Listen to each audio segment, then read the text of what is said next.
The month of August is probably one of the hardest times of year to fish. In this video, I'm just going to keep it simple. We're going over the 5 best baits in my opinion to catch both largemouth and smallmouth in the month of August. Bait number 1 is going to be a little bit more of a largemouth bait, and that is a jig. I don't really show the jig enough love on this channel, mainly because I live up north on Lake St. Clair where it's a lot of smallmouth, but if you throw the jig along rocks, wood, any kind of structure is really where it shines.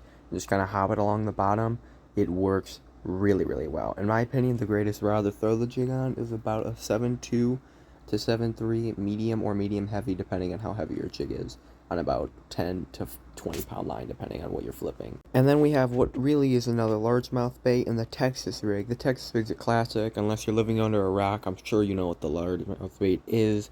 It's really a bait, again, kind of like the jig where you flip it. I like to use it when they're a little bit more finessey, or I'm just trying to catch more fish over bigger fish. It does a better job of getting more bites than the jig. And I like to throw mine on spinning gear, actually, because I love to throw it weightless. You just cast it under a dock normally. That's what I like to do with it. Works really well. Just feel for the bite and set the hook. And now for a smallmouth bait. In my opinion, the tube does a really good job of catching bigger smallmouth, and a lot of them. They just love it. I like to throw it in deeper water, and in my opinion, the best thing that you can do is literally do slow sweeps of your rod, like what you see me doing here. I like to throw mine on casting gear. It's normally recommended to throw it on spinning gear, anywhere from 8 to 12 pound line where it's best. I'm throwing it on a 7.2 medium action rod in this case, and it works numbers for those summer smallmouth.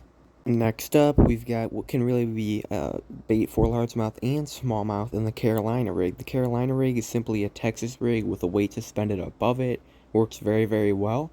I like to throw mine in deeper water, where I'd like to throw a Texas rig but be a little more finessey. Throw a craw on there for smallmouth, throw a worm on there for largemouth, throw it out there along what I prefer to do weeds, but a lot of people will throw it on rocks. I'm still throwing it on my 7.2 medium action rod and about 15 pound line, and if I could recommend anything, it's go as light as you can with the weight. I like a 1/16 of an ounce. And even though the fish are super deep, and you may have noticed everything in this video has been a bottom bait, I'll throw one topwater in there, and that topwater bait is going to actually be the topwater frog. The topwater frog works really well to call them up from inside a match. Throw it on a heavy or medium heavy rod, preferably over 7 foot, and throw it on some heavier line, preferably over 20 pounds, depending on how thick you're flipping. Throw it out there, work it over the pads, and crush some big old largemouth. If you've made it this far, thank you so much for watching. I really appreciate it. That's, in my opinion, the best 5 baits for fishing in August for largemouth and smallmouth. Let me know in the comment section below what you think the best 5 baits for August are, and I'll see you in the next video.